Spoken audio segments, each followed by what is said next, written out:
UPPL, Bodoland का party, AGP, Akali Dal, सब alliance partner जैसा खत्म हो जाएगा। आज बुबागरा के साथ हाथ मिलाओ। आपसी नेता बोले ये नाटक कर लाभ नहीं भाई। पलिटिकल राइट्स दियक और लैंड राइट्स दियक और सांविधानिक भावे जनगोष्ठीक सुरक्षार व्यवस्था करक। खुलुमबाय बयखौबो नैबे समाव नोंथांमोननि गेजेराव माखासे गोनांथार टपिकफोरखौ लानानै शेयर खालामनो थाखाय नैबे भिडिअखौ लाबोनाय जालायबाय। थ' आसा खालामो नोंथांमोना भिडिअखौ जोबजासिम नायलां। थ' लोगोफोर गिबियावनो आं नोंथांमोननो नैबे जिथु नटिसआव वान नटिस जिथु खालामनो नागिरनायनि थांखि बेवहाय प्रदीप विक्रम मानिक्या देब बर्मा बिथां सारा मा फोरमायदों आं नोंथांमोननो ससे भिडिअ क्लिपखौ होगोन। स' बिथाङा ओरैबायदि माखासे बाथ्राखौ फोरमायदों जे जाय जिखि जाया खामानिखौ जुदि हारसिङै जुजियोब्ला बे माने देरहानाया गोब्राब जायो होनदों आरो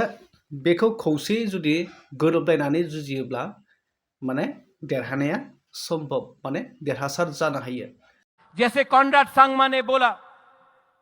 एक पेड़ अकेला रहेगा तो हवा भी पेड़ को तोड़ सकता है,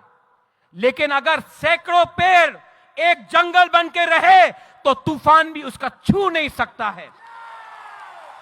थानसा उसको बोलता है। यहां में मैंने निमंत्रण दिया था अपने आईपीएफटी को, फाइदी लामसोगो। यहां में नेशनल पार्टी नहीं है, आंचलिक पार्टी है। मैं आज भी आपके तरफ से आईपीएफटी को बोलना चाहता हूं, अकेला फाइट करोगे तो आईपीएफटी भी, शिवसेना, यूपीपीएल, बोडोलैंड का पार्टी, एजीपी, अकाली दल, सब अलायंस पार्टनर जैसा खत्म हो जाएगा। आज बुबागरा के साथ हाथ मिलाओ।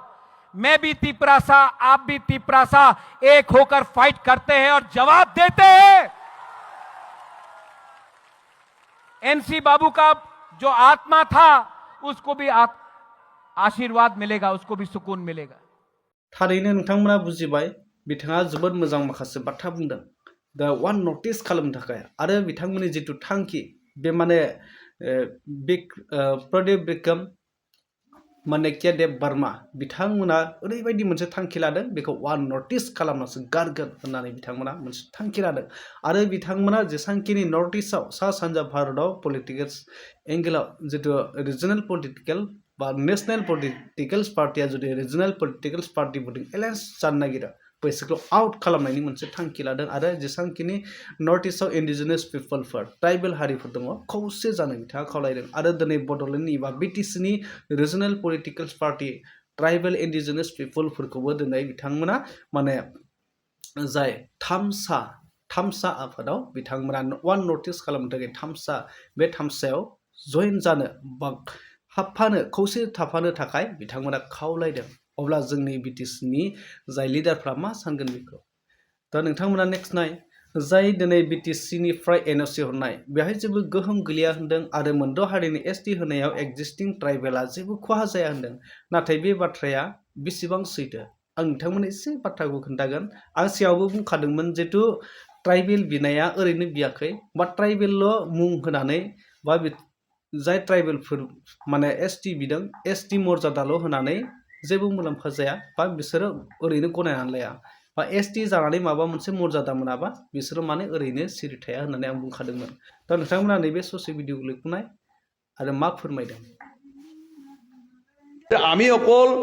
উচ্চ শিক্ষানুষ্ঠান নাম ভৰ্তি কৰিবৰ কাৰণে চাকৰি বাকৰিৰ কাৰণে আমি এছ টি বিচৰা নাই। আমাক আজিৰ এই মুহূৰ্তত আমাক লেণ্ড ৰাইটছটো লাগে ট্ৰাইবেল হিচাপে আৰু আমাক ৰাজনৈতিক অধিকাৰ লাগে। বাকী দৰকাৰ আমাৰ কোনো অধিকাৰেই নালাগে। আমাক পলিটিকেল ৰাইটছটো দিয়ক আৰু আমাক লেণ্ড ৰাইটছটো দিয়ক আৰু সাংবিধানিকভাৱে আমাৰ জনগোষ্ঠীটোক সুৰক্ষাৰ ব্যৱস্থা কৰক। নেতা আৰু আপসি নেতা বলে এইটো নাটক কৰি লাভ নাই ভাই, নাটক কৰি লাভ নাই। আজি এক্সপ্ৰেছ হোৱা নাই, অহাকালি হ'ব, অহাকালি নহয় পৰহি হ'ব, কিমান দিন লুকাই ৰাখিব? এইটোৱেই যদি কৰিব লাগে বিচাৰে আপচি আৰু ইউপিপিলে আমি কৰি দেখাই দিম, দেখাব পাৰি, কিন্তু আমি ইচ্ছা নাই। এইটো ভুল ছাত্ৰ ছাত্ৰীসকলৰ নহয়, এইটো ভুল এই ইউপিপিএল লিডাৰ আৰু এই আপচি লিডাर। थारैनो नुबाय मानगोनां हाग्रामा महिला सार बिथाङाबो बुंदों, जिथु बिथाङा बुंदों थांनाय जिथु 29 तारिखआव जिथु बिटिसि सेक्रेटारिखौ सिफायनाय बा दाङाबाजि जानाय गोब्राब मोनसे थासारि जानाय जाय स्टुडेन्टफोरनि रागा जोंनायाव हमथानो गावनि रागाखौ कन्ट्रल खालामनो हायियाव दा बेखौ लानानै पलिटिकेल्सनि जायखिजाया जोंनि काउन्सिल सरकारनि जिथु गासैबो सरकार सालायग्रा दैदेनगिरिफ्रानो बुंदों बेखौ पलिटिकेल्स इसु होननानै थ' बे गासैबो जुदि पलिटिकेल्स इसुब्ला थ' अब्ला बेफोरबायदि थासारिखौ सल्भ खालामगोन सोर खालामगोन बेसो साननानै थाबाय दिनै माबा मोनसे हारिनि अलखद फैनाय समाव जुदि सोरबाया जुदि गसंथेयोब्ला बा सोरबाया जुदि बादा होनो नागिरोब्ला दा बेखौ जुदि गासैबो पलिटिकेल लिडारफ्रा बेखौ पलिटिकेल इसु बा बेयाव पलिटिकेल जरित गोनां होननानै जुदि गासैबो जिथु थासारिखौनो साननानै लायोब्ला अब्ला हारिनि माबा मोनसे अलखद जायोब्ला अलखद सफैयोब्ला हारिया माबा मोनसे जेंनायाव गोग्लैयोब्ला बेखौ हमथाग्रा सोर फैगोन सोर ओंखारगोन गासैबो जुदि पलिटिकेल्स जाजोबोब्ला दिनै जायफ्रा पलिटिकेल्स पावाराव थायो बिथांमोना अनलि गावसोरखौ माने गोहोआव थानायखाय बा पलिटिकेल्स लाभालाभखौ सानफ्रामबो नागिरनायखाय गासैबो जिरादखौनो बिथांमोना गासैबो बिथिङावनो पलिटिकेल्स इसुखौ लाबोयो दा बे कारना जादों बेखायनो जोंनि जिथु दा थासारि बे थासारिया जोबोद गाज्रि जालांदों आरो गोबां बाथ्रा नोंथांमोना नुदों दा नोंथांमोना रोखा रोखा नुखाबाय जाय दिनै एसटि डिमान्ड खालामनाय बिथांमोना बुंनायखौ नुखाबाय नोंथांमोना जाय कच राजबंशीनि सासे सोद्रोमाया बुंदों जितु बिथाङा बुंदों बे एसटिखौ मोनोब्ला बा जोंखौ एसटिल' होनानै जेबो लाब जाया आरो बिथांमोना डाइरेक्ट बुंखादों जोंनो राइट्स नांगौ लेन्ड राइट्स आरो मेनलि पलिटिकेल राइट्स बे बाथ्राखौ नोंथांमोना एसे आन्दाज खालाम बिथाङा जे रोखा रोखा बुंदों लेन्ड राइट्सखौ नांगौ आरो पलिटिकेल राइट्स राजखान्थियारि गोहो आरो हानि मोनथायारि गोहो अब्ला नोंथांमोना सानदों बेयाव साख्रि बाख्रिनिया गोजान थ' पलिटिकेल राइट्स मोनखांनायनि उनाव साख्रि बाख्रिनि खोथायाबो फैगोन लेन्ड राइट्स मोनखांनायनि उनाव अधिकाराबो फैगोन गासैबो अधिकाराबो फैगोन ट्राइबेलनि जेसांखिनि अधिकार बे गासैबो फैगोन आं बेखायनो बुंखादोंमोन जितु ट्राइबेल होनानै बिथांमोनखौ ट्राइबेल गनायथि होनानै बा ट्राइबेल मुंल' दोननानै बिथांमोना मालाबाबो गोजोननाय नङा दा बे बाथ्राखौ जोंनि बिटिसिनि रायजोफोरा बुजिनांसिगोन जोंनि दैदेनगिरिफ्रा दिनै बिपिएफखौल' नंला इउपिपिएलखौबो बुंनो गोनां जासिगोन इउपिपिएलाबो दिनै बिनि सायाव माने बिजिरनांगौ इउपिपिएलनिफ्रायबो बिनिफ्राय अबजेक्सनखौ हरनांगौ मा अबजेक्सन होयो बा इउपिपिएलनि दैदेनगिरिफ्रा मा लुबैयो बे जाय मोनद' हारिया एसटि जानायाव बिथांमोननि गोहो मोननायाव इउपिपिएलनिया मा लुबैयो दिनै हाग्रामायाथ' रोखा रोखा बुंखाबाय बेहावनो अबजेक्सनखौनो होखायो आरो बिथाङा बुंबावबाय प्रेस मिटनि गेजेरजों बे सेक्रेटारि सिफायनायनि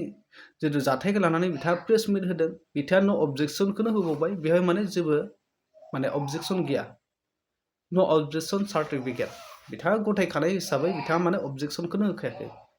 दा अब्ला बिनि हेंथायै सोर गसंथिगोन दिनै एबसुआ गसंदोंमोन एबसुखौ दिनै पलिटिकेल जरित बा पलिटिकेल इस्युआव बिथांमोनखौ माने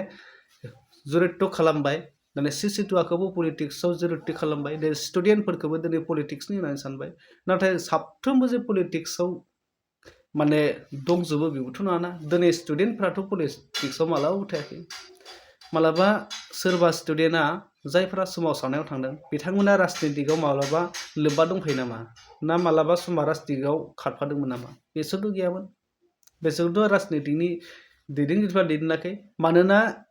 फरायसाफोरा मिथियो बा जों गासैबो रायजो राजाफोरा मिथियो जितु जोंनि भबिसतआ माने गाज्रि जानो थांगासिनो जों खहा जानो थांगासिनो जोंनि लाइफआ दा बे बाथ्राखौ जों बयबो मिथिदों रायजो राजाफ्राथ' गासैबो पलिटिक्सआव गैया रायजो राजाया जेसांखिनि दा एसटि होनायनि सायाव जुदि खुद्रि सारदों बिसोरनि गासैनिबो साननायावथ' पलिटिक्स गैया सोरबायाथ' माने नन पलिटिक्सबो दङ दा अब्ला जाय पलिटिक्स पावाराव थाग्राफोर बिथांमोना अनलि गावसोर पावाराव थानायखाय पलिटिक्स होननानै सानना लाबाय थादों बा पलिटिक्स इस्यु खालामदों दा जिथु थासारिया जादों बेखौ पलिटिक्स इस्युआव लांबाय बे माने जोबोद दुखुनांथाव जोंनि हारिनि थाखाय जोंनि थाखानाय एक्जिस्टिं ट्राइबेल हारिनि थाखाय जोबोद दुखुनांथाव दिनै नोंथांमोना नुदों जुदि पलिटिक्स जोंनि बिटिसिनिया पलिटिक्स जाबायब्ला दिनै गुवाहाटि कटन कलेजनि जाय माखासे कार्बि स्टुडेन्ट इउनियनफोरा Tiwa student union Karbi student इउनियनफ्रा दिनै सोमावसारदों बिथांमोनाबो गेदेर लाइक लानानै बिथांमोनानो सोमावसारदों अब्ला बिसोरबोथ' पलिटिक्स जानांसिगौ होनबालाय बैसोरबो पलिटिक्स नामा बैसोरबोथ' पलिटिक्स जानांगोन जितु बिटिसिनिया पलिटिक्स जाबायब्ला अब्ला बै गुवाहाटियाव सोमावसारनाय माने एसटि होनो मोना होननानै बिथांमोनाबो खुदिसारदों बिथांमोना पलिटिक्स नामा थ' पलिटिक्सथ' नङा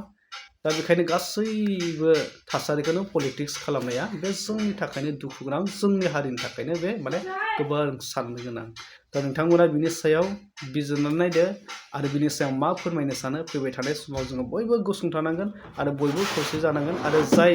प्रदीप मानेकिया देब बर्मन प्रदीप विक्रम मानेकिया देब बर्मन बिथांनि बुंनाय बायदि जों जानांगौ खौसे जानांगौ आरो वान नर्थ इस्ट खालामनायाव जों बयबो हेफाजाब होबोनांगौ सापर्ट खालामनांगौ दा बेनोसै नोंथांमोना भिडिअखौ शेयार खालाम आरो लाइक खालाम कमेन्ट खालाम थ' नेक्स्ट आपडेट नोंथांमोननो होनो नाजागोन थेंक इउ